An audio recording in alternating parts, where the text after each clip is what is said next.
Dire team ban. Hello and welcome back, ladies and gentlemen, to an AOC Pro Cup presentation of Game 2 between Scythe Gaming and Spirit Gaming. And it has so far been a very interesting match. Game 1 already in the books, but now we do see Game 2 underway, and of course a completely different draft than what we saw previously. A very natural shift as from what we saw last time around. So essentially Spirit Gaming, they were taken down by the gank train, the Spirit Breaker.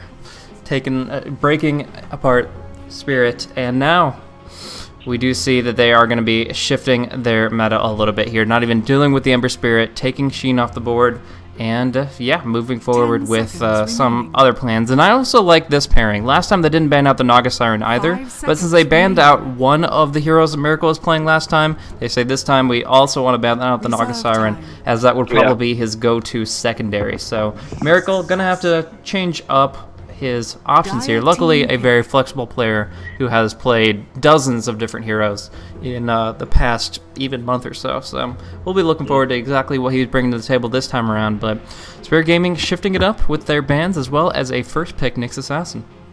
Yeah, it's a bit more like it. It's picking Nyx Assassin, and we saw last game none of these Lone Druid shenanigans from the last game. But Nyx Assassin really strong. Support, off lane, mid, anything really to put it in the lane. I mean, obviously with the change to the stun makes him a bit harder than to have like a quick burst single target stun in lane. Rather need a little bit of setup to go with him, but you know, in the off lane he does pretty fine. He's got the Spike Carapace escape, he's got Impale as well, and he can reach a couple of levels in the top lane because he's a hero that doesn't need farm, just needs levels. Once he gets that level 6, roams around, gets a couple of kills, and then, you know, can pick up a Blink Dagger, or if he gets a lot of kills can go still for the Dagon. So nice all-round hero to pick up there. But Scythe are going to go for the Chen. Nice early pick up on the Chen as well, and combat up, but add it together with that Clockwork. So it's a nice strong 2 pickups as well, and I think it would be probably played by who would play the Chen, do you think, on the team of Scythe? Probably Freedom. I definitely know that he played it quite a bit in the past, but it could be scripted as well, so we'll see exactly. But I'm leaning towards Freedom here, drafting it up for himself. Just kind of a presence of the mind type hero. It's a presence of mind type player. Freedom really knows his drafting, really knows how to move across the board effectively. Now, we did see some good early rotations from Spirit Gaming last time around, so maybe we'll see something similar for this one, where they are going to be at the right place at the right time to respond to these Chen ganks, this pushing, all these different things. But they're really going to have to get their ducks in a row very quickly, because they're already psychologically at a disadvantage because of the trouncing that Scythe brought last game. So now they're going to go for something a little bit different. Obviously, the Nyx Assassin, we've already talked a little bit about. I mean, has a lot of gank presence early at level 6. He forces the supports to pick up detection, and of course, he does have some great AoE stun potential. But coupling him now with the Invoker, if this is indeed a Wex Invoker, there is some great mana burn synergy that can come out from the EMP. And if it's an Exhort, then he can be the one to set up those Sunstrikes with the Impale. So a lot of great potential in these 2 heroes, and I like to see them specifically selected together.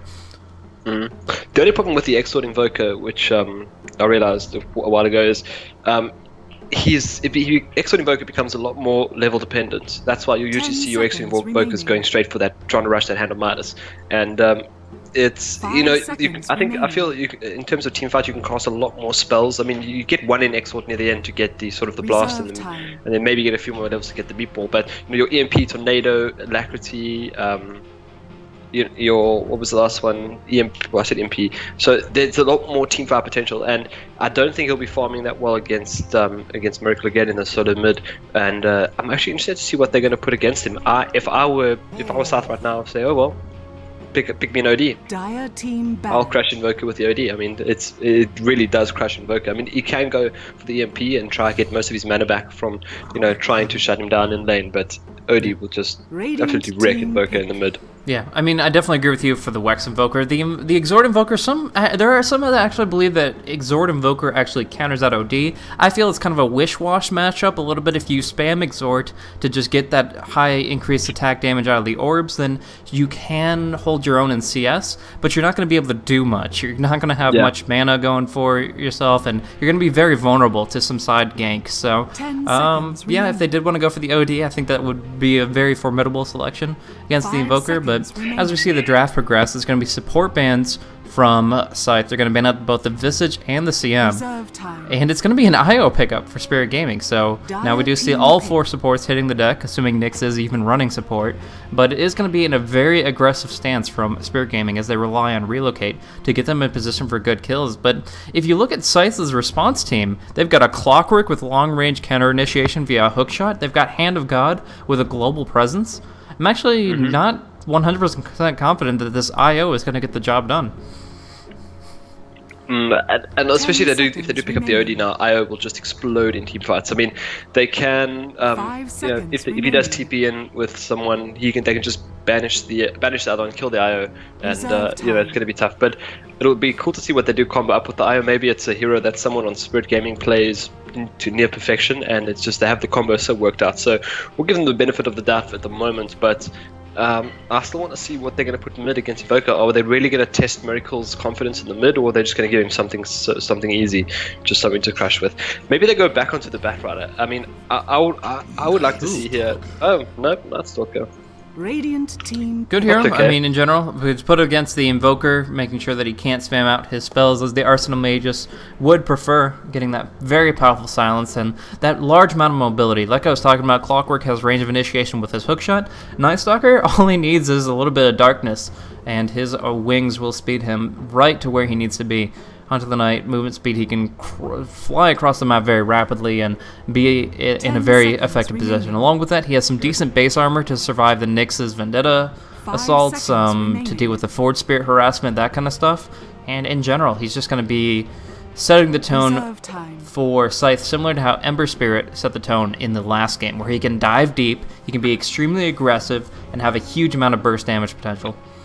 The thing is that it kind of limits Spirit from picking up their next 2 heroes. I mean, okay, I'll assume the Tiny was going to come, but Night Stalker, that first Night is so crucial for him, and with the Tiny maybe being, let's say Tiny's level 5 by night time, maybe level 5 by night time. IO will probably be level 3, level 4. He comes out level 7, maybe level 6, level 7 with that 3 levels in Void, runs towards the bottom, probably will have boots and an urn if he does go for that. I mean, he could really destroy a hero like IO. Nyx Assassin, maybe not. Nyx Assassin could sort of sniff something out when he gets voided, immediately, put on his spike carapace to try and ward off any attacks after that. But yeah, the first Night I think for Miracle in this game is going to be insane, because he can run around, pick off IO. Tiny might be a bit difficult, but now they have to pick up one more support here. Since I'm assuming the next assassin is going to go into the suicide lane. So yeah, they're really limited now for this last pick. There's still a Rubik available. There's still a Shadow Demon available. You could go for the Twin-Head Dragon. A lot of people are starting to like THD once again. He's pushing potential. People going with sort of a maxing dual with 1 in Ice Path and getting a couple levels in Liquid Fire. There's oh my word, yes. Wow. I love Lycan. It's really good. This is actually really cool. I was assuming that, and now the Invoker's going to go Exhort because they have the IO plus Tony combo. They can jump in, get that Avalanche, and the Sunstroke will follow for global ganks, easy picks. But now you're dealing with heroes that just move too darn quick to be caught out. I mean, you see the Shapeshift from Lycan, the Hunter of the Night from Night Stalker, the Hookshot from Clockwork. All you're going to be able to manage to relocate gank is supports at this stage, and of course they're not going to be in a position where that's an easy option. They'll always stay with their allies, make you fight for it, and as a result, I really think that they're going to be able to thwart most of what Spirit Gaming are bringing here, unless they get some huge gold advantage. If Tiny gets really farmed really quickly, if the Nyx Assassin can survive even more effectively than usual on that offlane, assuming he does go there, then maybe they can still get that burst that can prevent Chen from picking up his early mech, or maybe even casting his Hand of God at all in a team fight. But more often than not, if he's positioned well, I really think that Scythe have just perfectly drafted to deal with what Spirit Gaming are bringing. Even so, we are going to see Ares select the Jakira. We'll see if that's going to be enough to deal with Miracle Lycan. What? Okay, that's cool. I just want to mention one thing quick. If you look at Scythe's lineup, they don't have any heroes that can do damage in the while someone's cogged. But Invoker possibly going to get a 4-staff. So Cogs will go into team fight. They'll probably jump onto the Tiny, try catch out the Tiny. He gets 4-staffed out, and they don't really have a lineup that can kill people inside the Cogs. On the other hand, if you look over at Spirit's lineup, Clockwork's going to die almost every team fight. If he cogs himself and doesn't 4-staff out or get out fast enough, he's going to get a macro pie, he's going to get a meatball, he's going to get a stun, he's going to get a mana drain, he's going to get stun tossed by Tiny. So their team fights, once again, I mean, they have long range initiation, sure, but I think Hana's going to have a horrible time this game. And I can't believe I said Rubik was sort of the pool when he was picked up. My bad. I realized that now. When I saw the Rubik, I was like, shit. But they did pick up the THD, like I mentioned, so I feel a bit better about myself. But yeah. Introduce the players here, and then we'll talk more about the Lycan solo mid. Indeed. Assuming he does go solo mid, we might just see Polisan run the solo mid traditionally, and then have a safe lane Lycan, which is what I expect and what they are moving towards. But as we do go for formal introductions to start this off here in the AOC Pro Cup, thank you guys so much for tuning in. Looking over at the side of Spirit Gaming, we do see it's going to be Secret supporting up on the IO, going to be supporting the Tiny here, the ABC XYZ. And he's going to be farming up as quickly as possible to reach early builds like the Drum, the Phase, maybe Aghanim Scepter, things like that need to be picked up at a good pace in order to really make that hero worth the selection. But in the meantime, we are looking over at the top lane, seeing that switch out here, Nan VCL is the rename. I'm not sure if that's a switch out of the player, but it's certainly switch out of the name of the Nyx Assassin here. That is going to be on the mid. Misa, once again, this time under the guise of Invoker, and that leaves the Jakiro to be played by Ares. And over the side of Scythe, we've got in the jungle X-Freedom or Freedom, Captain on that Chen. Rubik being played by Scripted or 12345. Middle lane, Paulson back to his mid lane. Obviously pretty happy about that. And of course Hana on the off lane with that Clockwork. And then the sort of the talk of this game, the pick up on the Lycan. I really like the change to the Lycan's Wolves. Level 4 Wolves get the HP regen. I mean, they still do cost quite a bit of mana. That was probably the biggest reason he was sort of taken out of the meta game when they changed the Wolves, and you couldn't really do much with him in jungle anymore. And I remember when I started casting Dota, Lycan was probably the most banned hero. So at the moment, yeah, now he's sort of making his way back in, hopefully. But the Wolves level 4 are so fantastic that you can get that HP regen, and yeah, you can turn around a game if he wants to be cheeky and go for a Necrobook. He can. Oh, that's why. Yep. I was wondering why Miracle was A-clicking creeps. I was like, what's going on? Yep, not characteristic of him at all, but he is going to go disconnect out, come back in just a few moments after resolving his technical issues there. Unfortunate to happen now, but better than in the middle of a team fight, I suppose. Don't want to be accused of any puppy pausing going on from the Lycanthrope.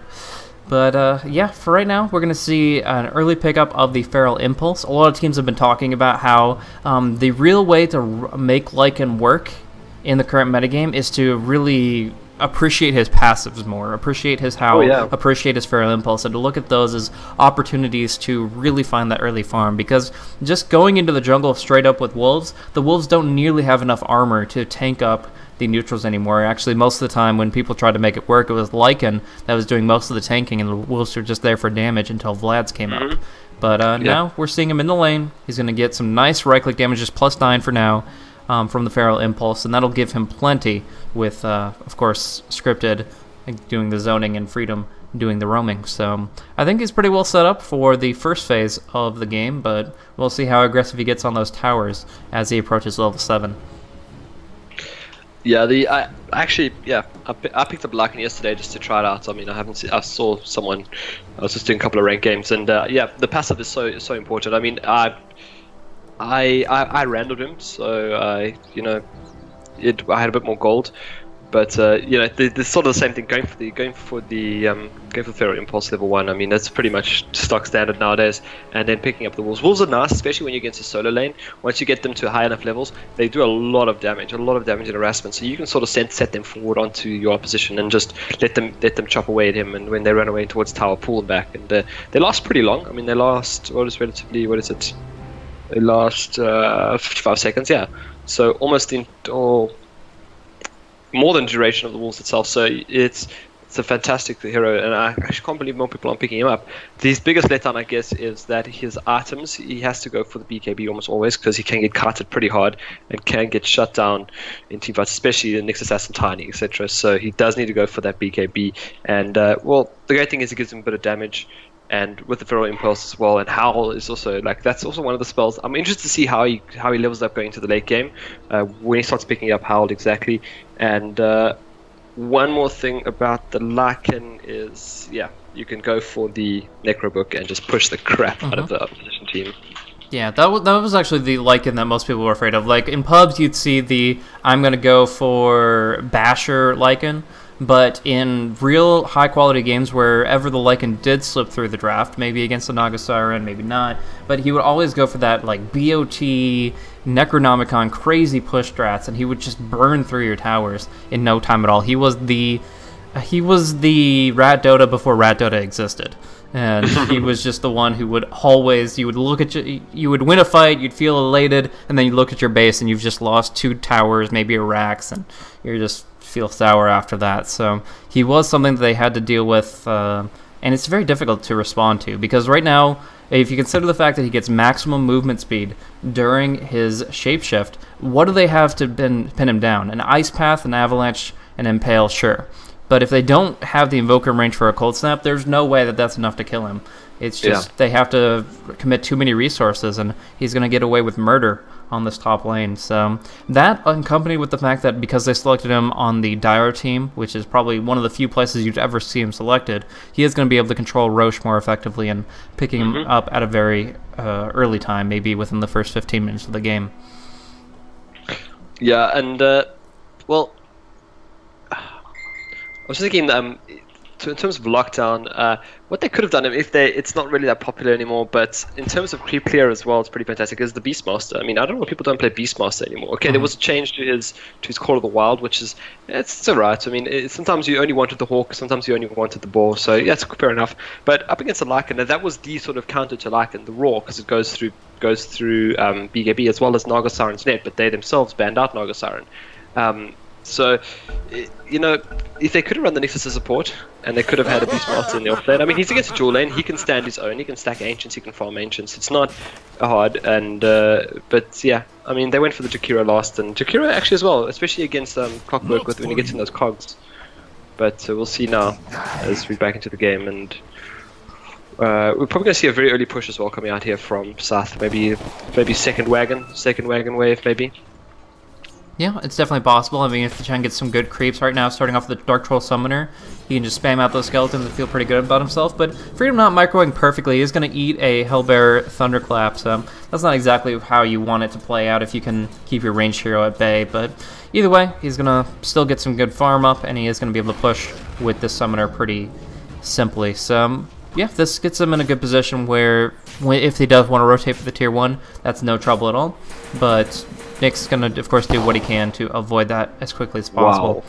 Wow. Sorry, I'm just mesmerized by Paulson's last hitting in the solo mid. Have a look at his CS. Oh, well, right now we do see some big damage coming into Hana with the tether right clicks, but unfortunately not able to get the body block off. They're not able to finish him off. Looking over at Pulson, though, as you mentioned, he is beating a Invoker. That Invoker is 5 for 3 compared to 8 for 2. His last, I mean, it was insane. It was underneath the tower. He didn't miss it was like clockwork. He didn't miss a single hit on the creeps, and then even voided the last one because the tower was about to hit it. Like it was. I was just like locked in. But anyway, let's move on from that. So I mean, you make a good point. But right now, Pulson is setting himself up for great success on the CS early. because he's actually only putting 1 point in Void despite being level 3. Some Night Stalker players make the mistake of saying, okay, well, I have the skill point, I better use it. Right now, he didn't put a point in his stats, he's conserving it for when he actually wants to start nuking and harassing down his opponent. For right now, it's very mana efficient to just use rank 1 Void to guarantee the last hits in the worst case scenarios. So he's just in general doing really well right here. We'll void that one, and yeah, he is topping out that CS. And that's one of the 2 reasons why he's doing so well. The other reason is because Invoker is skilling so defensively. Went for a Blades of Attack, which is pretty good, but he still is running double quas. He's not just now putting a point in Wex. He has really powerful cold snap damage, but as far as his right-clicking potential, we're looking at only 46 base. Now we do see Jakiro coming in. The cold snap will come out a little belatedly. Will the tornado be enough to bring him? No. That cold snap was just a little bit too late, and they were attacking low ground to high ground, so the tanky Night Stalker will be able to not only survive, but thrive in this environment. Yeah, and bottom lane, a little bit of pulling going on here from Secret, trying to keep the lane. I mean, Clockwork up against Tiny. Clockwork can essentially destroy this lane. I mean, gets a couple of early levels in that battery assault and just can really walk up to the Tiny. And if he does bounce him with cogs, Tiny has an extremely small mana pool. So yeah, they can't leave him alone here for too long, and looks like they've sent the Jakiro middle now. They've noticed. I mean, Nuzlocke kind of slowing down now since he's seen the Jakiro in the lane, but still, you know, going to farm up. And in the meantime, 21 CS up on Miracle. He's going to have his, probably what on earth is he going for? Oh, he's going to get a medallion. Sorry, yeah, medallion for Roche. Sorry, I was thinking like he's got a chainmail and a Sage's mask. I mean, but then I remember that's what makes medallion from the shopkeeper's quiz. Nice. The long queue times in South Africa, man, long queue times. But yeah, the once he gets that lads up very soon, I mean, it's going to be like wow. I mean, down at bottom lane, Polisson going to be able to do a lot of damage, but IO just going to be able to TP away, and kind of I wouldn't say unnecessary, but I feel that Hana was out of there no matter what. He was trapped in. He walked around by the side shop, had to juke into the tree line, but the tether had already connected, the avalanche already on cooldown. I felt that he was kind of on the mend. He was heading out and wasn't requiring any assistance. Polisson thought he could find something there, but instead just comes down, tries to make something happen, gets Test of Faith back home. So I guess no harm, no foul, but this is precious minutes in his first night. Now, Night Stalker isn't as first night reliant as he used to be. It used to be you had to get kills in first night or you were worthless, but now because of the changes to the timer, making it so that nighttime strikes at 8 minutes, as well as the 4-minute mark, it does mean that he can wait it out a little bit and be effective in the second night. But a player of Polisson's caliber, he doesn't want to be that weak. He wants to be as aggressive as possible, and hopefully the Rubik and Chen can set him up for it as they are making their movements towards the mid lane, and now actually Night Stalker smoking himself up to the top unnecessarily, as the Radiant don't even have ward vision up here, but he doesn't know that. He just wants blood, and we'll see if he can find it here on the next Assassin. Yeah, should be. Yeah, no Carapace going to come out. They will be slowed down by the Void, but the Crippling Fear about to expire. 1 second, not going to be soon enough. First blood goes to Polisson on the Night Stalker. Very nicely done. But in the meantime, Tiny, IO diving deep. It looks like Tiny will fall to the tower, but Clockwork was the first to die there. Oh my gosh, IO, are you serious? Is this really happening? Secret dies to tower all by himself. Hannah gets a post-mortem double kill from the tier 2 and the tier 1. That's the low armor Tiny and the lock-in of the cogs under the tower. Oh, brutal. Brutal. As Scythe takes it 3 for 1 now. It looks like they're trying to go for a little push on the top lane now as well. Bring it down. Yeah, Radiant structures are fortified. Sorry. Just looking at... that's what I want to say, man. I'll talk about the... Oh, yeah, Night Stalker. That's what I was thinking during the draft. I was talking about the items he needs to have by the first night, and I realized, wait a second, night time's at 4 minutes now, not at 6 anymore. And I realized that that's impossible to have that amount of... Well, not really. You know, if you do manage to get a triple kill early, you maybe have that much experience and that much gold, but it used to be a lot more likely. As you said, first night was so important because you were able to get items like, you know, an urn, shadows, your boots and shadow and bottle could have been, you know, acquirable by the 6-minute mark. It's not impossible by 4 minutes, but you know, in the way this game's going, it's a professional game, and all Paulson's really doing is farming, despite getting that first blood. So, yeah, 4-minute night, and I think he's done okay. I mean, he got the first blood. Oh, he could be in trouble here. Yeah, they're going to see the Impale come out, but he's still pretty tanky. Going to take up through a lot of it. The Ice Path will connect, though, and that should be enough. The Magic Stick, the Telekinesis, is he going to die? No. Yes, he will fall in the end, but trying to get a return kill. Unfortunately, the Hellbear Smasher not in range, and neither one of them being a kind of a range neutral creep. In the meantime, though, Aya will be picked off on the top lane, and that's no surprise at all, considering that he is a 0 armor hero up against a Medallion Lycan. -6 armor. Why was he top? I don't know. That's the question. But as far as the result, it pretty much speaks for itself. Like, this guy takes 140 some odd percent damage when he's getting hit by that Medallion. I don't know the math on it 100 by like memory, but it's not looking good. It is just not looking good as they take the tier 1 tower up top, and meanwhile, get ganked down bottom results in a kill on the Tiny. Well, that's the end of the first night, and it's just a 1-1-1 for Nightstalker, not too bad. I mean, he can pick up his trades now as well. What happened to not going, well, what happened to the phase boots, man? Nightstalker phase boots, that was the thing. That was the thing, I go for the trades. Obviously, I want to be a bit more tanky. I mean, I guess. I don't know, you get a little bit more right-click damage from the Howl, so the attack speed is a little bit more effective. You get a little bit more lockdown from the Clockwork and the Chen. You just kind of feel like you have the setup where you don't have to be running all over the map to make things happen. But while we're deliberating that, like I feel like every time I try to like ponder one of your queries there, that's when the ganks start happening, and that's why I start missing kills. So I'll try to focus a little bit more on my camera work. Sorry about that, guys. And we'll see some more action as Darkness breaks out from Polasan. Pursuing, should be able to get the kill in secret. We'll see how well the jukes occur, but he sees the balls. He knows his target, and he is honing in for the kill. Nice bird. Why did you tell it to the Nyx?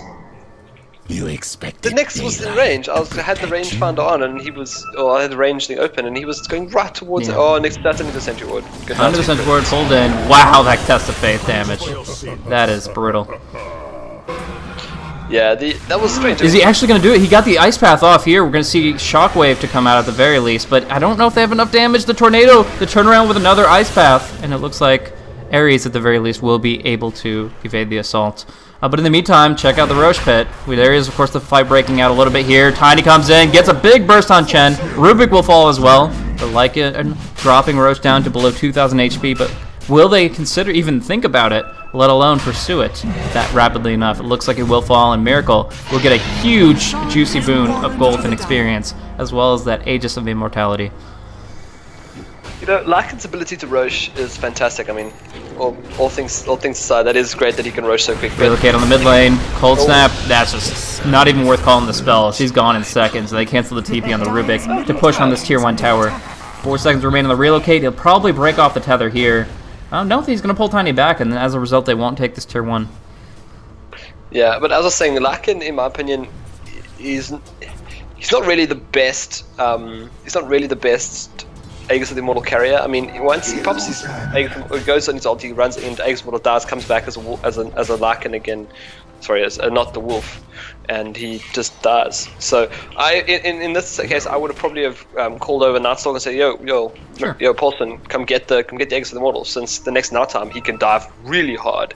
You know, I had this conversation when I was doing one of the other cups, and Tiny just gonna keep getting kills all over the map, but probably gonna die here too. No, Paulson. Oh, it's daytime. Can't really do much. Yeah. But yeah, I was having this chat with one of the co-casters I worked with during the week about, you know, just priorities in middle lane. Miracle, not too worried. Priorities in Roche. I mean, we saw it being picked up by heroes like Death Prophet when there was a Nyx in the team, stuff like that. So it's just something I want to maybe get your opinion on. But there's so much action that I fear asking for your opinion. Well, it's, I don't know, it's hard to call as far as that kind of control mechanic. There is just so much movement, like you said, across the map, so it's really hard to just focus on one thing like that. I mean, I don't know. I just, at this point, this game is just so fast-paced that I'm like, it's weird. I'm actually like straining to listen to you while watching the map, and I feel like I'm gonna miss something the second that I actually try to focus on. It's being a man, not being able to multitask. I feel we're so limited. That's why everyone loves Lily so much, because she can multitask. We can't multitask. We have to just watch. But anyway, yeah, it's also my job to notify you when there's battles going on. So I guess I'm slacking as well. But a smoke up now from Scythe, so they're gonna try probably take down this mid tower. Sorry. Yeah, we're going to see some pressure there. We do see a lot more farm on Spirit Gaming. They were able to take out like a quadruple stack between Jakiro and Wisp. Underneath right next to a Dire Observer ward, so it could have been a dangerous proposition, but luckily they're not worried about the nighttime until a few seconds from now. Should be about the 12:25 mark. We'll be seeing the moon come out and this Night Stalker with those big old wings. Now on level 9, he is going to be not as potent as he could be if he was like finding the level 11 at the 12:25, but he did get picked off twice and as a result did lose out a little bit on experience. They're trying to bait in people to TP to defend the bottom tier 1. That's not going to happen though. In the meantime, Chen is going to actually rotate in for the full push. Oh, and he is going straight for that Necro Book. Miracle. Probably going to be exactly that Necro Book into TP boots, but yeah, they're going to trade up middle as well as bottom. Actually, they could get back in time to defend. No. Not with the tiny. Yep, too much damage coming out with that toss, and we do see they're actually even pinging out to rotate on the top tier 1, but it looks like Pulson's a little bit ahead of the curve here. He's going to scout everything out with this Invis Root, and oh my gosh, Ares went the wrong way. That is not the area you want to be in. Now, we do see the Tornado is available, but Hookshot connects, and they're going to drop him in the cogs. EMP will come out, will hit on Hannah alone, but is the reinforcements from Scythe coming in rapidly enough? Hannah, dropping low, will fall. With a couple of extra sources of magic damage incoming as well, so there was really no hope of him getting out of there. But I'm not sure about the decision making once they realized how far away the Jakiro had gotten. Like I understand Pulson jumping in right there, but as soon as he saw the Invoker, I figured both of them would have gone in full retreat, knowing they had no reinforcements. Instead, they committed to something they just really couldn't manage, and it does give Spirit this slight kill lead. It was strange because they had a ward up here on the high ground, or that was actually just placed. Never mind. But no. they saw the Invoker, they saw the THD, and they decided to instead just do the hookshot onto him. And you know, with Invoker they're alone and the THD. If you don't catch him in the cogs, and he got all his spells down, he got the Ice Pot down, he didn't get a Macropie down, but I think he got a Dual Breath as well. I mean, Invoker got all his spells off, and then all of a sudden there was Tiny and Wisp as well. Like they can't. That was a very strange engagement, as you mentioned. And they, on the other hand, have got wards up on the high ground that they've just put up now as well. Oh my god. I look at it, I'm like, oh, they got a ward. Like, oh, it's the time that's just been put up. But yeah, that fight, that they should have just backed off. I mean, Paulson had the advantage with the Invis. He could have maybe just scouted them out for a bit, and then once the team regrouped, gone in for a big fight. But that was very uncharacteristic of Scythe there. Yeah, but the vision is actually a pretty interesting topic, considering, like, now, of course, Jakiro, like, when I said he was in No Man's Land, he had a reason why he was moving that direction. He was moving in to place the ward there, and that's when he was able to get that nice little vision up here on the top lane, on the mid lane. Oh my gosh. Yeah, it's apparently 6 o'clock in the morning casts are not my forte for controlling the map as effective as it should be. We do see big damage coming on Nyx. He will fall, and now the fight will break out, probably focusing onto Misa next, but we do see the Wisp Tiny breaking the Aegis at the very least. The Invoker will certainly fall to the next void as soon as Pulson gets to the high ground there, but looking over at low HP Jakiro, he is going to be able to retreat the I thought the IO got the kill on the Chen in turn, so Tiny helped them out with that right before the relocate ended and sent them right back to the bottom lane. So pretty nice for them, as now Tiny will be able to finish off the bottom tier 1, but Chen's neutrals along with Pulson going to look to the tier 2 and mid. There's no backdoor protection on all. There's no creeps around, so not doing any damage. But now, yeah, the pushing power comes out now. We spoke about luck, and it doesn't matter whether or not they're getting sort of destroyed in team fights. I think once they start splitting up a bit, and you know, they do have really, they got the IO, they got the Tiny to sort of jump on the luck, and when he does stop being an annoyance and pushing lanes, but they can't do that every time he switches a lane. They're going to need the Tiny for big team fights because he's what's doing most of the damage. You've got Pulson sort of ripping through. He's got a BKB up now, 16-minute BKB on Pulson, so he's going to be a massive problem. So they're opening up a lot of room here, a lot of space for Miracle just to push and be an absolute annoyance, and I think that's exactly what he's going to start doing now that he's picked up Necrobook level 2 as well. Yeah, so now he's going to have much more potential to just bring down the towers rapidly, but we haven't even hit on the fact that Tiny is one of the most signature heroes for doing this as well. With the Relocate's assistance, the Overcharge, which is now being maxed out by secret. It just sets it up. Oh, actually, shape-shifting lycanthrope gonna hit by a stun. Will it be enough with this cold snap to bring him down? They don't have enough damage instances. They're gonna throw the toss. The Shiro is there for the ice path, but he's a little bit too quick on his feet, and he will be able to evade the assault. Yeah, in this position, I was gonna talk about one thing, but Tiny and IO have things different in mind. They're gonna go hard, relocate forward, and bring down the Chen. These observer wards really coming into play now. Anyways, as I was saying, the IO is looking to max out his overcharge, maximize the attack speed of the Tiny, so that when he gets that Aghanim Scepter, he can just tear through the towers. They can even go for relocate backdoor attempts after he gets something like an AC or a Manta style. Well, they put a little pressure on the tier 2 mid and try to bring that down. He should have his Scepter actually on the way pretty soon, but look at that, Necrobook 3 now on the Lycan, and he's gonna probably get those TP boots soon. But this is making me a little bit nostalgic now. I'm seeing this Lycan, missing the good old Dota 1 days before OP heroes like Ember Spirit were added. But yeah, the push coming out now. But Tiny, as you said, you know, he's got the ability to, if they do take a team fight, which they do have relatively good team fight potential. I mean, looking at Scythe, they don't really have team fight. That is a push lineup. That is a pick off push lineup. Where on the other hand, they've got Spirit have got crazy team fight. Invoker, Jakiro, Nyx, Tiny. So once Tiny gets that Scepter, as you mentioned with the Overcharge middle lane, he's going to be fine. As you mentioned with the Overcharge, they win a team fight near a tower. They can take a tower and a Rax pretty quickly if there's no buybacks or glyphs. So it's going to be a very, very risky mid game, but I feel Miracle's going to start splitting them up pretty soon. We'll have to see that in action. They're going to need to really break apart the fights. They have a great team for pickoffs with the hook shot, with the Night Stalker. They can really jump into adverse positions where they can single somebody out. But as far as a full 5-on-5, now that this Wisp has finished his mechanism, it's actually a lot harder to accomplish this. When we consider they have 3 AoE stuns, and they have a mechanism which can heal up to 625 HP on a tethered target, if it does the full healing on both the Wisp and his tethered individual. It's amazing how well they can sustain the fights and how well they can burst targets down, like Polasan here with the EMP to follow. He does follow the BKB though, and that should be enough to speed him away. It will be his 10-second BKB charge, which is quite unfortunate, but they're still going to be able to avoid a death, which is of the utmost importance since Roche is only about 10 seconds away from respawning. But in the meantime, bottom lane, Miracle doing what he's been wanting to do the whole game, and that's get a big push up. But Chen actually sending in some creeps as well, so this tower's going to go down really quickly, and they're going to trade up on mid while pick off a kill, and they're just going to... Oh, it's Night Stalker as well. Oh, he went back in. Oh, that's unfortunate. So he went back into it.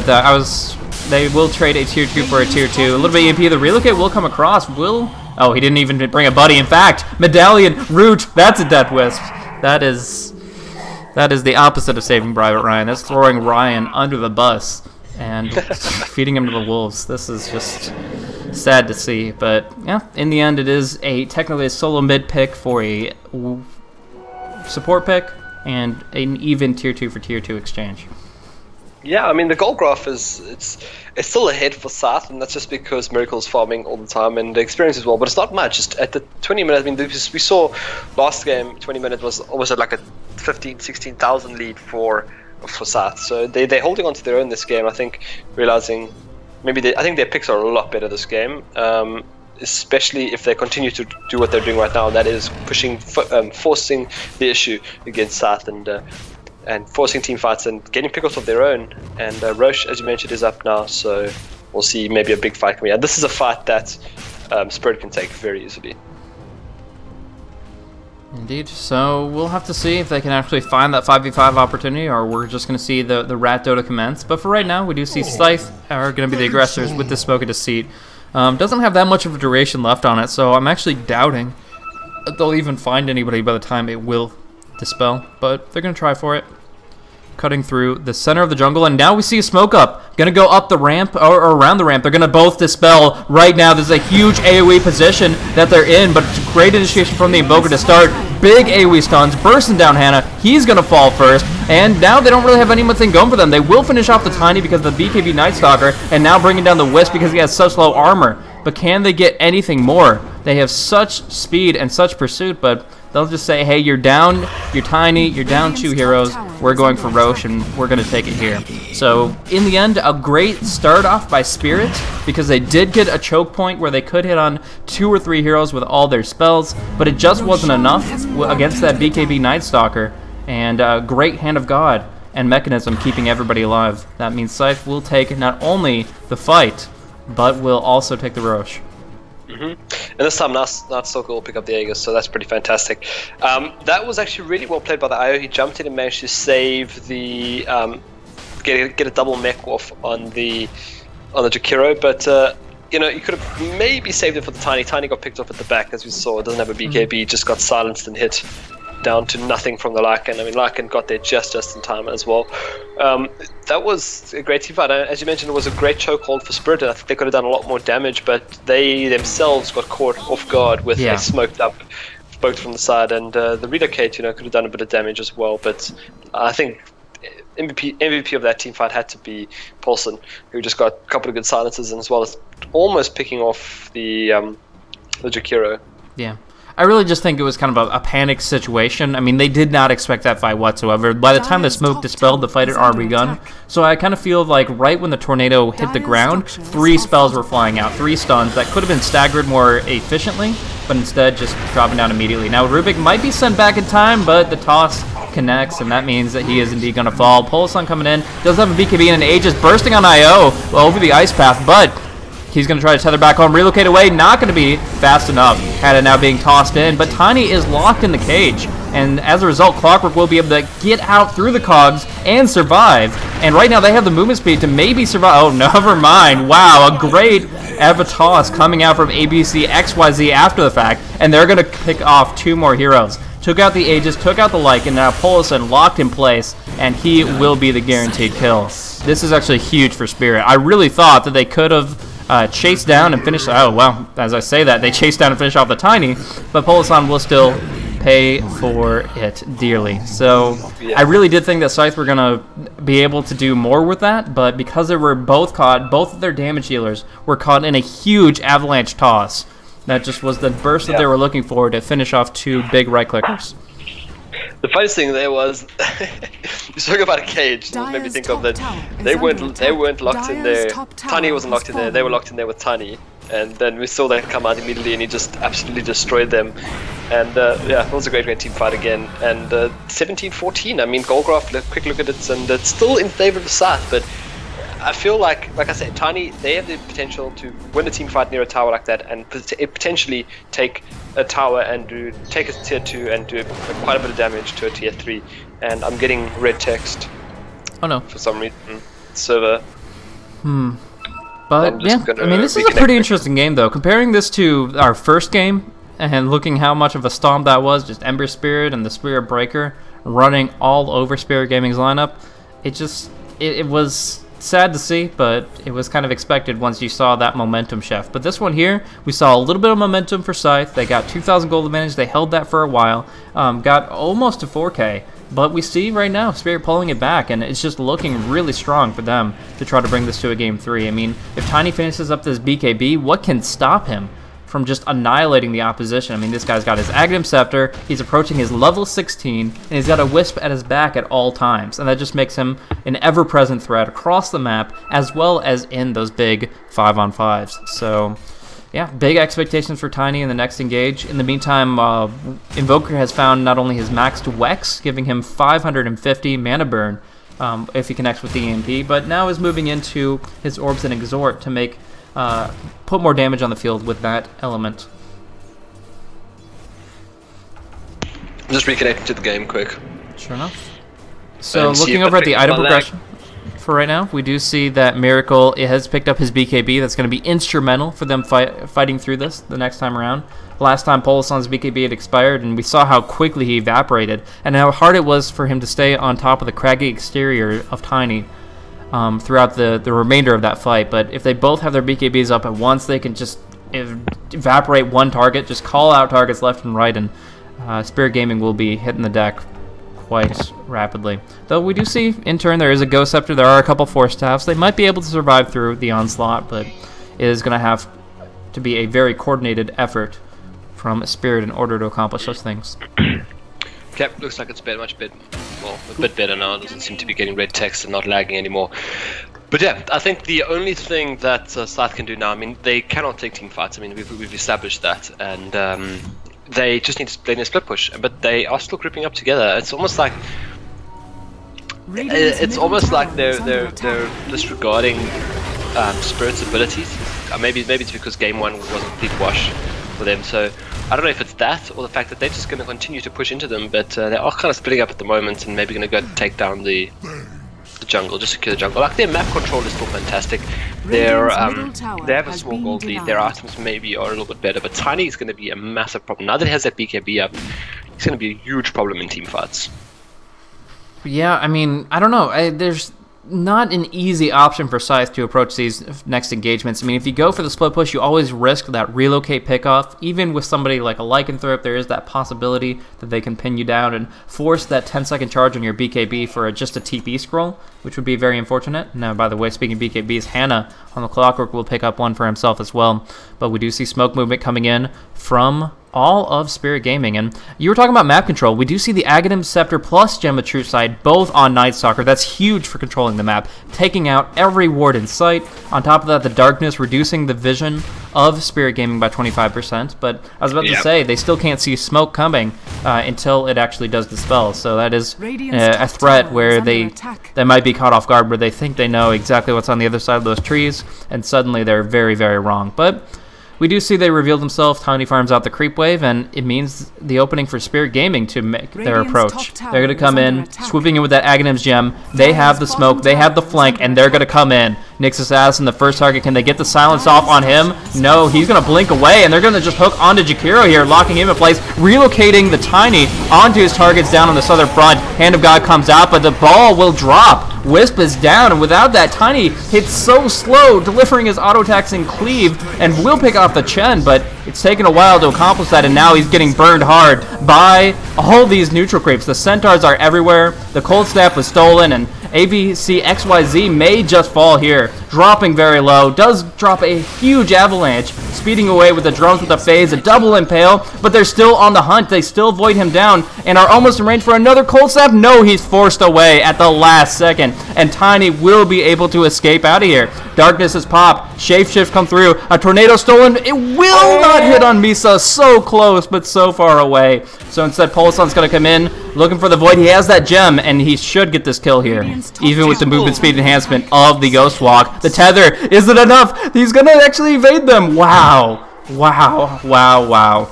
That plus 30 movement speed of Ghost Walk, plus 20 from tether. And they're going to look to turn this around. Relocate coming up in 8 seconds, and they're on the they're hunting the hunters. This is a very interesting turn of events. That was, I mean, luckily I didn't lag there, but I don't know, I kind of take it back now about the whole team fight thing. I mean, once the BKBs were popped, the damage coming out from Lycan was absolutely insane, and they kited the Tiny quite well, but I must say props to Invoker, and Invoker that Ball's not coming in, bursting on Secret. They are such great at focusing the right target here. Wisp needed to die first, both fights already gone. And now they pursue once again on the Tiny with that Shapeshift by getting impaled. The BKB is now expired. It's only Clockwork to pick up Jakiro on the back end, as he was pinned down in a corner in this tree line here. So, in the end, 2 support pickoffs for all those BKB charges. Technically worth it, but doesn't really give them that much traction across the map. I wonder if you could hookshot and send him home. I haven't tested it, so I really couldn't answer you on that mechanical interaction. I'm thinking, yeah, I think I have seen it before, but anyway, yeah, as I was saying, their damage in the team fight is insane. I mean, with the chain creeps as well, giving them the auras, obviously, the attack speed aura and such, and the damage from the Vlads, everything, the minus armor medallion, but I must say, the 4-staffs on the side of Spirit are just really giving them so much, the ability to cut. I mean, it's crazy. They chase on, 4-staff away, blink away, 4-staff away, and Nyx Assassin is having such a fantastic game. Those impales, man, crazy. Yeah. And also the Rubik with the steals. I mean, he stole Cold Snap, he stole Tornado, he stole Ice Path, I think he stole Tiny Stun as well at one stage. And this was all throughout the duration of sort of one team fight. It went on for so long that he managed to get 3 separate spells, and doesn't even have the Aghanim Scepter. So that was really well played. But as you said, the hunters becoming the hunted. Spirit are still on the pursuit, and they really want to. And they really want to try push into the tier 2, the tier 3 now. That put Roshan up. Yeah, finally. It's actually been a decent length of respawn for both of the past 2 times, but now he's finally coming up. We do see the relocate come out, but I don't know if they can get anybody here. Ice Path will come out. No, Rubik will fall very abruptly. But maybe the only casualty, Freedom diving in underneath his tier 4s. Tiny breaking the tether means he doesn't really have any reinforcements and locked in by the cogs. Hana will pop off the hookshot. He's under tower still, but force-tapped away. Very nicely done by the Invoker here. Still having his Scythe available, but looking just TP away, trying to walk away from this. Will they even manage it? It looks like Nyx wants to fight, but Invoker is gone. He's trying to force Lycan off the bottom racks. In the meantime, Pulson delivering a huge amount of burst damage, but being Test of Faith home. They're in pursuit of Tiny with the battery assault, doing a lot of damage here. He's dropping low, 340 HP, but he does have cooldowns coming back up, and he is surviving for the moment. Looking down at the bottom, Lycan doesn't even seem to have cared about the Invoker, has taken the tier 3, has taken the melee racks, and Miracle walks away. Back to the fight. We do see Pulson finishing off the Jakiro, but it looks like that was the only kill, otherwise they were able to claim. Luckily, Miracle doing work makes it all worthwhile. Yeah, and that was crazy. I mean, that fight went on for ages, and with only one casualty right at the end with the Jakiro. I mean, just shows you the level that these guys play at. I mean, it was insane. As I talked about the karting with the 4-stars, but yeah, Rat Dota Miracle takes the racks, takes the melee racks in the bottom lane, and that's sort of gonna hinder Spirit's sort of game plan at the moment. They're sort of running around. Hunting, trying to get pick-offs, trying to force big team fights. Now they have to continuously jump back to this bottom lane and, you know, make sure Miracle isn't pushing another lane, and it just becomes an annoying game for them now. But they're not out of it yet. I mean, we saw that team fight, the potential they had. It was a bit spread out, and they chased them for a while. But once again, I mean, this Invoker is playing really well, and now he's picked up a Yule Scepter as well, and he's got a couple of levels in Exort, so you can see a lot more bigger combos coming out now with those blast meatballs and tornado EMPs and all that jazz. Yeah. One of the most frustrating things for Spirit, though, has to be the fact that they still haven't brought down this Night Stalker's gem. It means that every time at nighttime, they roam about freely into the enemy's territory and take out every single ward they could possibly play. So it just means that there's no way for them to gain real map control, and during darkness with that reduced vision, they just have to huddle close and hope that there's not something lurking in the shadows. But for now, they're gonna do just that. 5-man Dota up the mid lane. They did tornado out to see that Roche was in fact alive, and they don't want to give that to Lycan easily, but we'll see what Lycan will or will not take in the near future, as Miracle's in such a great position to just play some guerrilla warfare, Rat Dota, come out whenever the lane is pushed out, and try to put some pressure out. But Spirit Gaming know this. They relocate down just for Tiny to farm out the wave, so that they don't have to worry about the immediate movement of Miracle to the bottom lane. Yeah, and he hasn't picked up his Boots of Travel just yet, or has he? No, he hasn't. So, not being that malicious yet. Has gone for the AC though, and yeah, you're gonna have to take over for a bit, Blaze. I'm having terrible problem with lag here. No problem at all. We are actually just going to see a pause come through, as IO seems to be having similar issues and will be disconnecting out. But yeah, as we see the pause of the game come through, we see Miracle, like I said, just kind of going for those fight evasions, where he's like, okay, well, you guys can do what you're doing, work on the mid lane, take your time, and create some space for me, as we do see Miracle just barely dodging out of the Observer Ward's range, and he is going to be coming up on this top tier 2, which is easy pickings for him. I'm not sure if this all Karas is enough for him to actually finish it off with backdoor protection, but as soon as this creep wave is cleared, he certainly will be able to kill it off, so one way or another. And he pushes so fast, he'll probably just wreck that creep wave and run straight into the tier 2 tower. And the great thing for them as well is Relocate is on cooldown. Next Assassin there's TP scrolls on everyone but the IO. So yeah, if the Tiny does come in, he's not going to have the movement speed from the IO, he can run away, and he's got the BKB as well, so, well, Lycan has the BKB, so no real stuns and stuff, so they are not going to, they're probably going to lose this tier 2, and possibly the racks. I don't know, is there a glyph available? There's no glyph available, so, but there's a glyph available on the Dire team, so this could actually be really bad. I mean, if they don't back now, not knowing Lycan has gone past there, if they don't back now, they're going to lose another racks.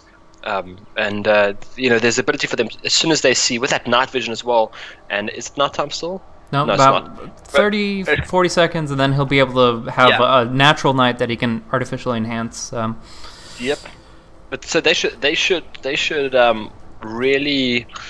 They should wait a bit, and they should let Lycan wait, and maybe send his walls in just to hit the creeps down a bit, wait a bit, and as soon as it's night time, because they'll have such big vision that Spirit will be pushed up enough, and they can actually disrupt their TPs, and they then will definitely lose the racks in the top lane. Yeah. They can disrupt the TPs so quickly because they have such high vision. It's all such bigger vision than, my God, my English is so terrible today. They have more vision around Nightstalker and less vision for Spirit. Yeah, so they could definitely take this round. It's all up to Miracle now to see what they go for or go for after the pause. And I always worry. I get so nervous when one of these guys drop out of a game, because I know they usually play at internet cafes, and it's usually electricity's gone out, internet's not working, so. Gets very, very nervous as a shoutcaster when someone from Scythe or some of the big teams that play at the cafes drop out of a game. Yeah, exactly. There could be some greater issue, but hopefully something that doesn't take too much more time.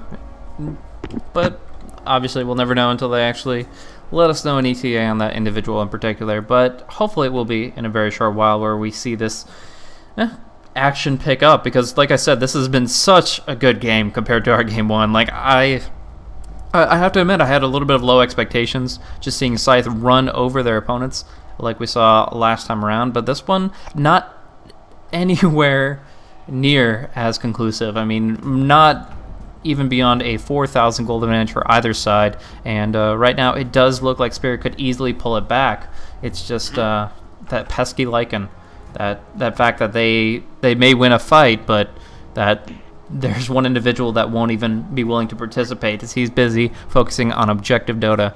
And right now, already having a hull breach on the bottom lane does them no favors. It makes it so easy for the creep wave to push in naturally and knock down the backdoor protection, so that whenever Lycan really wishes, he can go ahead and BOT in or something along those lines. And as we mentioned, he doesn't have those BOTs yet. Prioritize the Assault Karas and BKB. But once he gets that BOT, the buff to the Lycan Wolves actually really helps. The fact that they have reduced fade time on their invis, they can sneak around a little bit more. And right now, as we mentioned, Spirit doesn't have any map control. He can literally walk the Wolves right up there, and assuming the creep wave hits the stairs at the bottom, then he's able to actually deal some direct damage to those tier 3s. So I do expect a lot out of the BOT Lycan in the new feature, and I think that's why Spirit are forcing the issue as they are. They cleared out the bottom lane with that relocate, and they're going to try to go for the jugular here, try to take at least one full lane of racks, as well as a very successful team fight, because the second they start trying to retreat, that's when we see hook shots, voids, and centaur stomps to cancel it,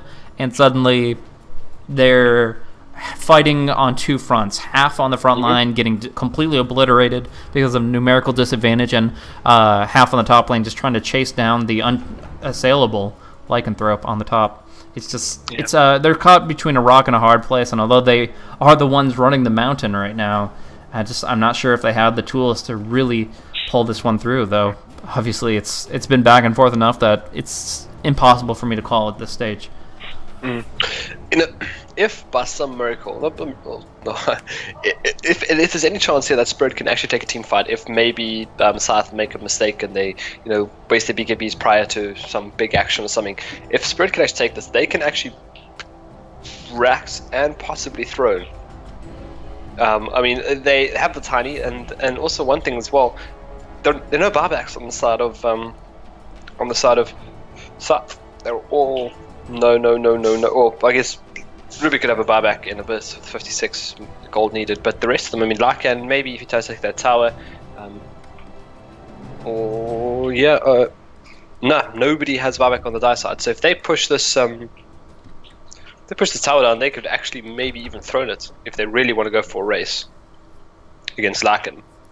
Yeah, I mean, that's very true.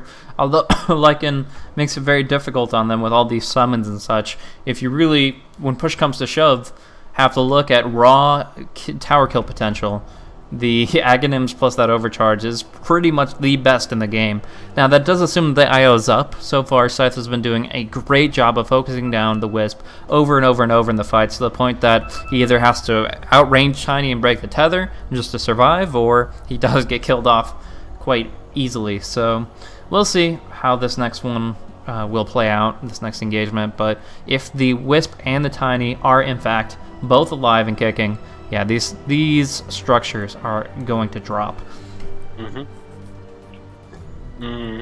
Well, my lag seems to have stopped now. It's weird, like whenever my roommate spectates a game, we both get red text, but when we play, we don't get any red text. So Dota 2 out of beta problems. But yeah, it's the lack as well.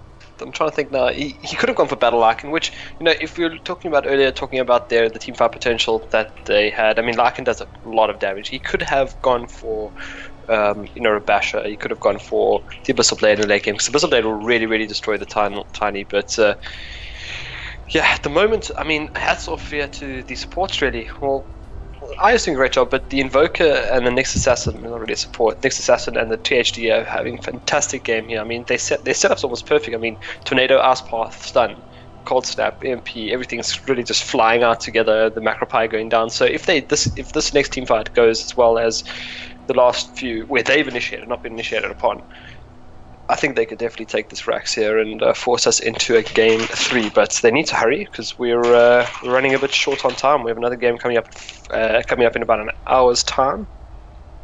Yeah, we have 55 minutes until the next best 3 will begin. So if Scythe concludes this one in a 2-0, that's fine and dandy. But if we do have this much of a delay and we are forced into a game 3, then that will throw things a little bit off kilter. So that would be unfortunate, but we'll have to just kind of play it by ear from there and see if we can.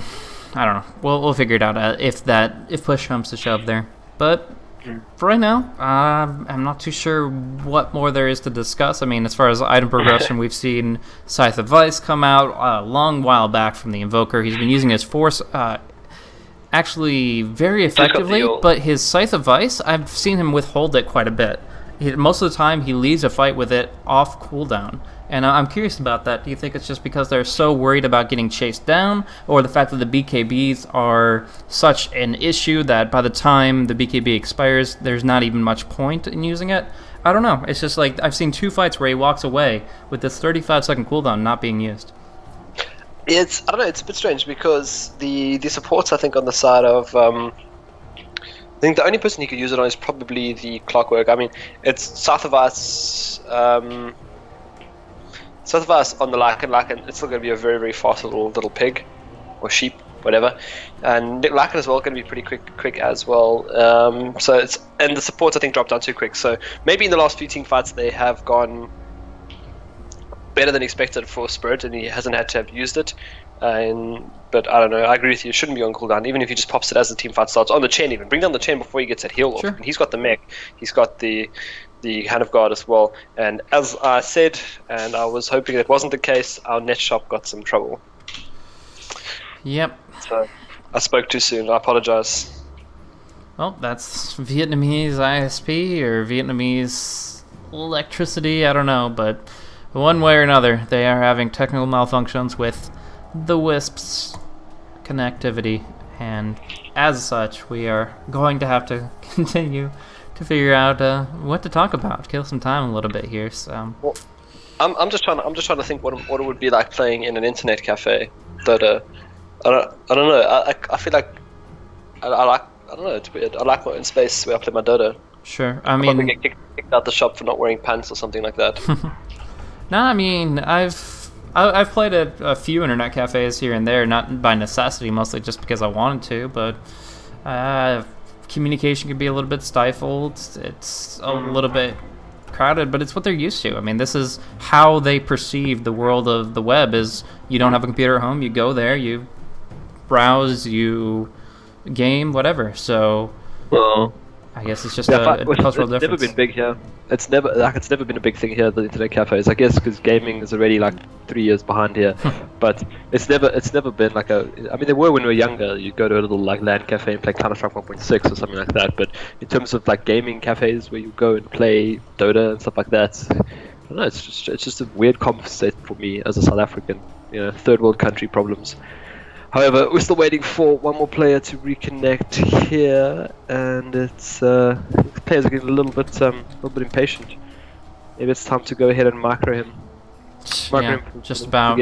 I'll have to check if we're running on official Dota Talk rules for this one, or if there's some modification. But usually we just give them 10 minutes time, and then by that point they do have to just go ahead and play it out 4v5, which is unfortunate but necessary. Why is it updating? Is he using a different machine? I don't know. Oh, possibly, yeah. Awkward. Let's see here. I'm not saying what rules we fall under. I'll hit up the admin real quick. Okay, we'll give it a chance there.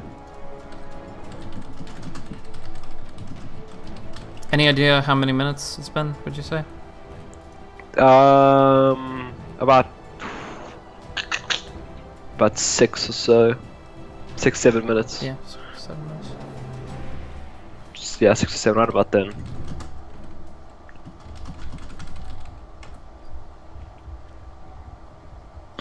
Yeah. Well, I guess we can have a look at the net worth so long. We've obviously got the Lycan sitting right at the top with 18,000, 16,000 on the Tiny, 14,000 on the Invoker, and 13,000 on the Nightstalker. So besides having a tough start, Misa bringing it back. Getting to that third highest net worth over the Lycan. And what else could we look at?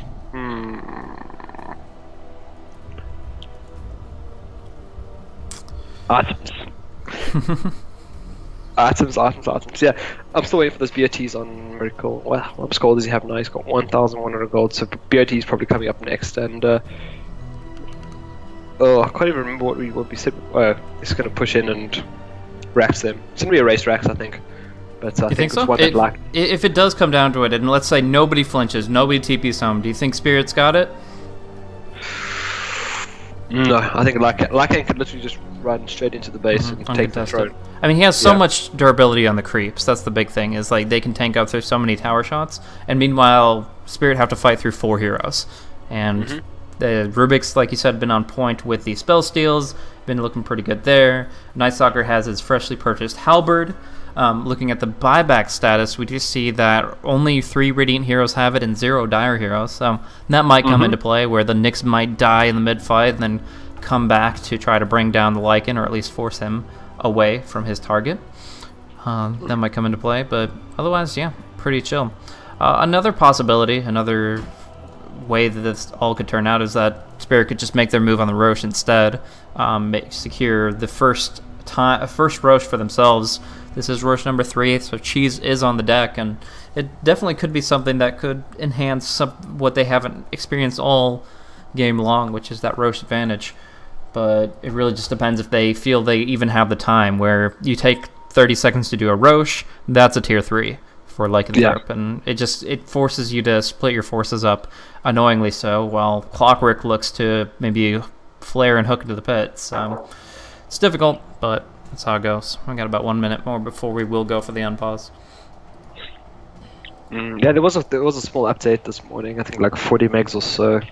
I'm still haven't got my offering gifts from the Vietnamese. I gave a lot of items, and I haven't got my offering back. So pretty upset about that. I thought that was maybe the update, and I didn't even bother to play it.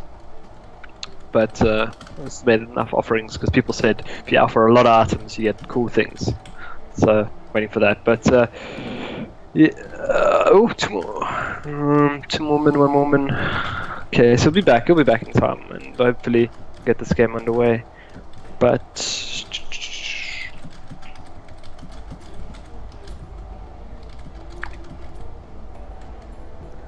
should have probably have gone to music or an ad break. Perhaps. Too late now. Let's wait about 10 minutes, but yeah.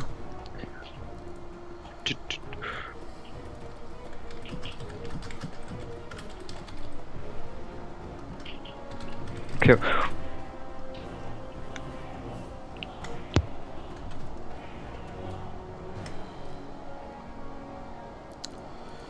So it looks like time is up. About the aspect of if they have to 4v5, I don't know. It's just, is it...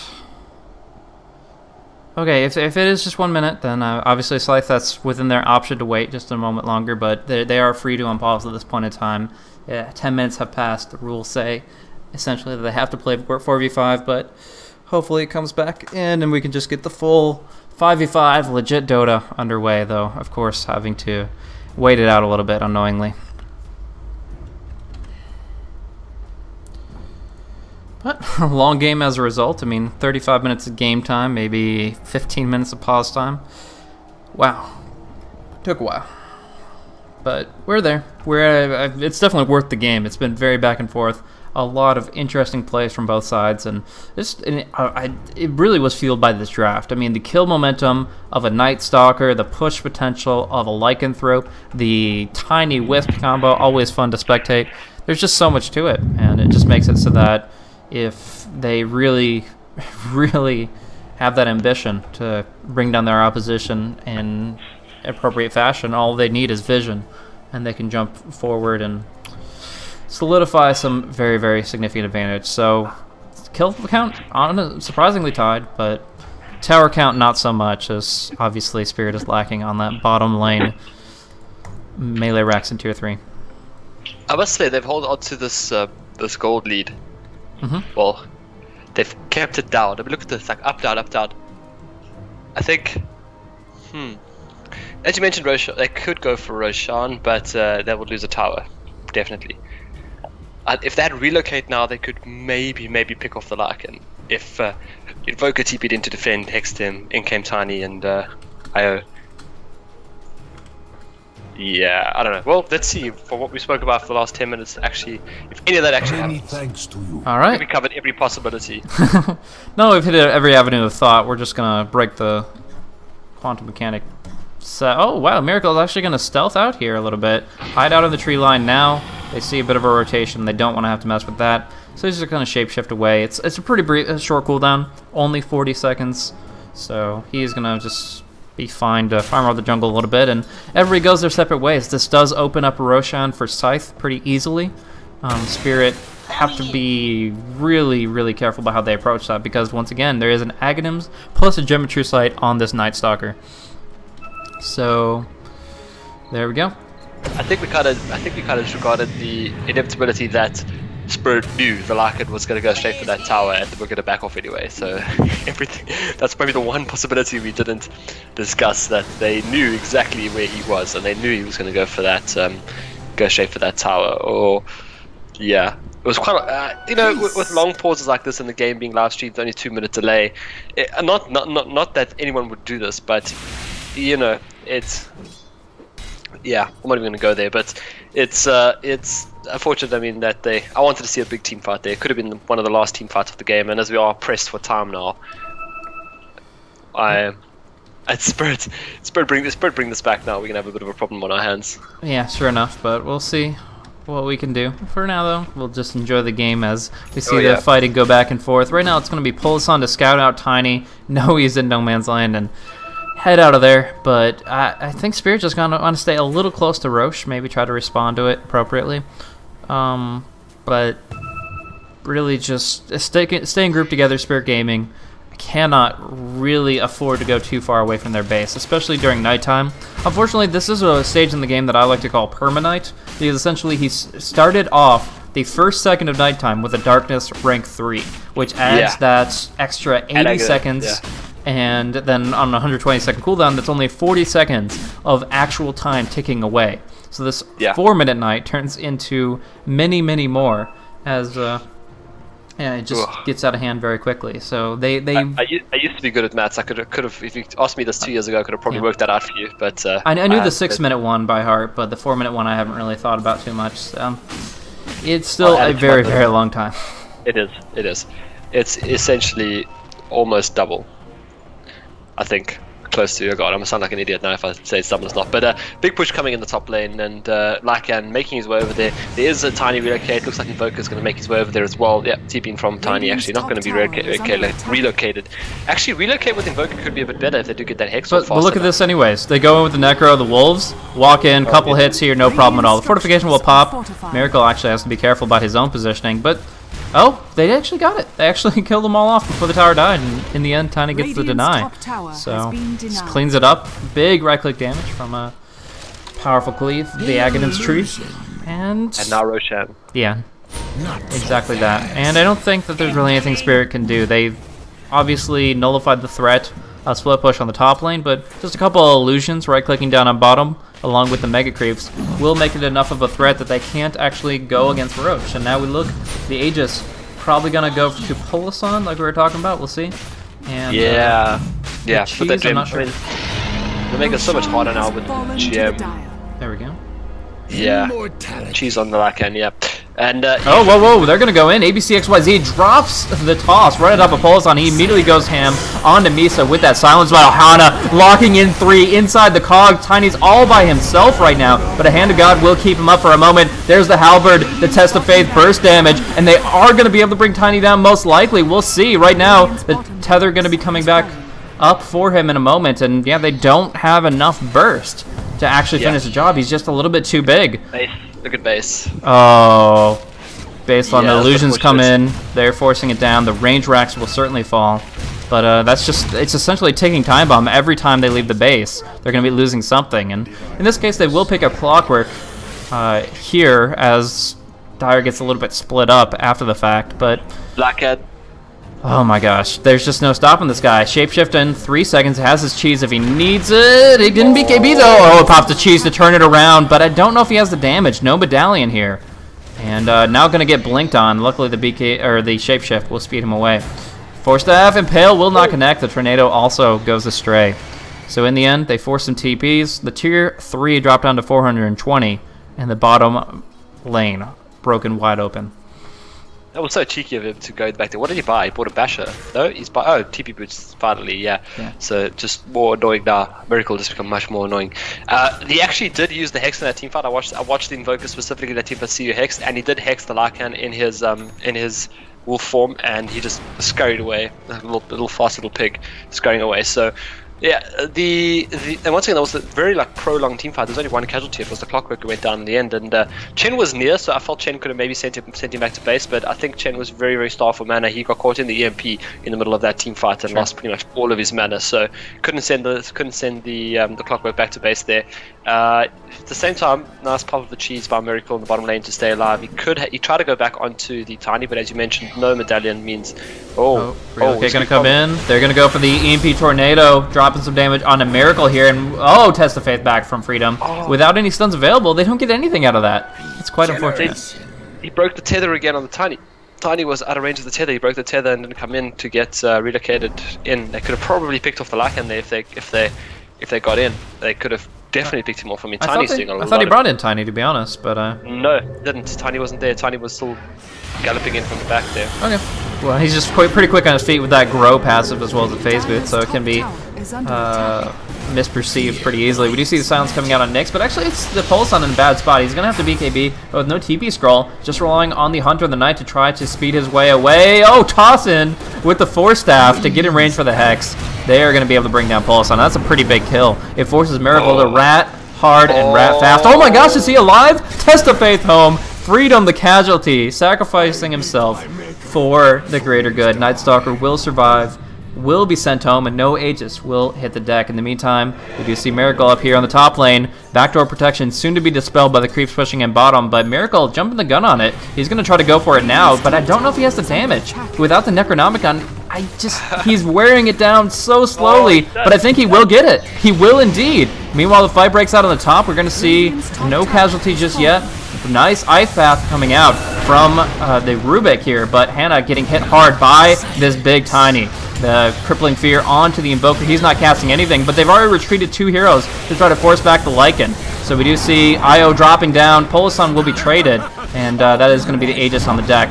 Miracle TPing back in, back home, and they're going to go for the cogs on Tiny. Clockwork does trap him in, but costs him his life, though the end result is a dead Mountain Giant, which is huge, by the way. Just huge to bring him down. Yes, he has buyback, but forcing that at this stage would be incredible. In the meantime, though, they, like I said, they did force 2 back. I believe both the Nyx and the Jakiro retreated to try to force back the Lycanthrope. Didn't end up killing him or preventing him from Boots of traveling home, but they did keep the Rax alive, sitting just above 640 HP. Yeah, and now they're just going to keep on pressuring in, and that gem still available. Man, it's so annoying. They just cannot bring down Paulson, and they're trying so hard. Between Aegis of the Immortal, Chen, Heal, Mech, oh man, it's just impossible to kill him. And yeah, Lycan did quite a bit of damage to the Rax there, but it will heal up very, very slowly, +5 regen, so it'll heal up. And probably, if they can hold it off for a bit more, it should be able to get in. But as you mentioned, he could send his wolves in Viz, hide them there, TP in with Necrobook, and even TP to the bottom lane and do a little bit of a push. It becomes so risky now for Spirit to leave their base. 43 minutes into the game, Gold Graph is now starting to creep. I mean, there's a little bit of a steady line there, but starting to creep. And there it is, they're the wolves. And, oh, there we go. TPing in on the back line. I think they're going to take this Rax. So annoying. The fortification's there. They're forced to use immediately. And Miracle is happy to walk away with that. It's a long cooldown, but he will be hit by the Tornado. The Impale will be ignored by BKB.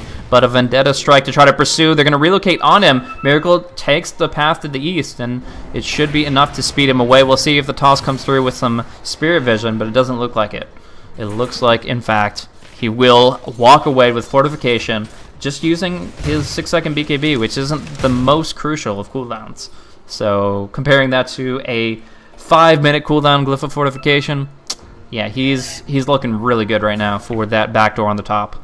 He's probably just going to buy another BKB. Come to look at this, I mean, he's got 3,800 gold. BKB itself costs what? 3. Yeah, he can buy another BKB now if he wants to. I mean, use up this BKB to the 4-second mark, 5-second now on the BKB. So he can just buy. He doesn't need any other items. They've got, you know, actually. I don't know, Blaze, what do you think? Should he rather get a new BKB, or should he go straight into something like an Abyssal Blade or an MKB or some sort of damage, maybe a bit more crits? But I think... Yeah, I'd say just keep going with what's working. Right now, they can control the Rax so effectively. Maybe when Tiny gets the Banta style, they'll be more afraid for their towers than their opponents will be for theirs. But for right now, the movement from Miracle is perfect. He's the ultimate rat. We've seen his Naga Siren plenty of times create more space than anything... Oh my gosh! Oh, there go the wolves. All day. That's all he's got to do. But if he gets a new BKB, essentially he makes it a no-risk environment because there is no magic immunity piercing stun. It's not like Tiny's gonna buy an Abyssal Blade. So yeah, in this position, he can just stay on top of the Rax all day long and try to force them to in full retreat until a point where they're just clinging to their last lane. In the meantime, we are going to see Tier 2 drop immediately, but the second he sees him up there, look where Miracle is. Dropping the Necro, no fortification, 1 Rax down, gonna be possibly 2. He has to pop his BKB though, does get stunned up pretty hardcore. Will he be able to escape here? Shapeshift is active. No BKB used, and he gets haxed up. Luckily still in Shapeshift, the Cold Snap's not going to do enough. BKB and running away. But the Shapeshift finally will dispel, and that's the death of Miracle. Does have buyback, because he was saving up as we were kind of posturing about his different gold usages. But probably going to have to expend it, as now we do see the movement from the Tiny. And now he has no wolves nearby. He is down in the grave, and was only able to claim the melee Rax. A huge advantage, but when you consider what Tiny can accomplish on the front lines, Spirit Gaming are pretty happy to finally squash that bug. I mean, if there is a team fight now, Lycan can buy back. He probably will. I don't know if he'll go straight into the base or what he's going to exactly do here.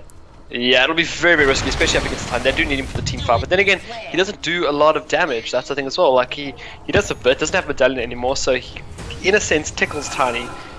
But we'll see now if they can take the Rax, and they do have a glyph available. But Hex will come out. They're gonna force back Polus on, but now Hana drops a huge cogs on everyone here. It has to BKB just to survive this. But in the meantime, back on the base, there is gonna be the buyback and the BOT of Lycanthrope. He's gonna be hitting on the tier 4s. We see dropping down. They're gonna finish off scripted, and they do get some clutch kills. But look at Miracle just going to town. Necro in 3 seconds, and he's gonna go for the throne, forcing the retreat. No relocate from Io. I'm not sure why not, but this might be game right here. Right now, Miracle popping off everything, and he does it. He gets the throne. How heartbreaking. How heartbreaking. Oh my god. What happened to the relocate though? Did you even... He relocated. Yes, he must have gotten stunned, right? No. He relocated to the bottom racks. But he didn't. Did he bring anyone? Like I don't. Yeah, he took the tiny. I'm gonna watch the stream now. Okay, I can't because my roommate's playing. But watch the stream. Go watch the stream in 2 minutes time, and you'll see. I'm fairly certain he relocates to the racks. Yeah. Just double check. Double check for me. I can't watch the stream, but I'm fairly certain he relocates to the bottom racks to try to take down the racks. Tiny. I had my eye on Tiny the whole time, and he did not leave the base. He was always in the dire base. So the bottom line is, if IO relocated, even if it succeeded, it could have been stunned out. But if it succeeded, he didn't bring Tiny, and Tiny's the only one who could have brought the Lycan down. So I gotta say, something happened with Secret there that prevented them from that unfortunate loss. But the end result, Scythe rat them out. The Lycanthrope Miracle gonna win them the game. 48 minutes. Scythe takes an amazing game 2 of this best of 3 and conclude the match 2-0. Wow. It was a ballsy strategy, but it did work out in the end. And yeah, it was as you mentioned, like in the original Rat in Rat Dota, and he pretty much wins them the game, and in good time as well. Indeed. So we are actually going to be able to go into a nice little break before our next match. We were worried that we were going to have one too many games and it was going to unsettle our future plans. But coming up is going to be a best of 3 series between 2 teams. Zephyr, which is the team with Blitz and Purge and a number of other Americans who are currently residing in Korea. You're right. Fantastic. Oh, that's fantastic. Okay. I forgot about that. And then the other one, it's going to be Zephyr versus a team that qualified, and I'm trying to remember exactly what, I think it's a country that qualified from India. It's Everlast.Gamefilling, and just looking it up, they qualified from Thailand. That's it. So there we go. Everlast versus Zephyr. A best of 3 series for the AOC Pro Cup coming up in 30 minutes time. So grab yourself some breakfast if you're on my time. Grab yourself some dinner if you're over in SEA. But either way, get settled for an amazing best of 3 coming up in 30 minutes time. That's going to be Zephyr versus Everlast. Thank you guys so much for tuning in to Scythe versus Spirit. Quick shout out to AOC. They've got some awesome monitors and televisions that they've been providing to. I have an AOC monitor. There you go. So yeah.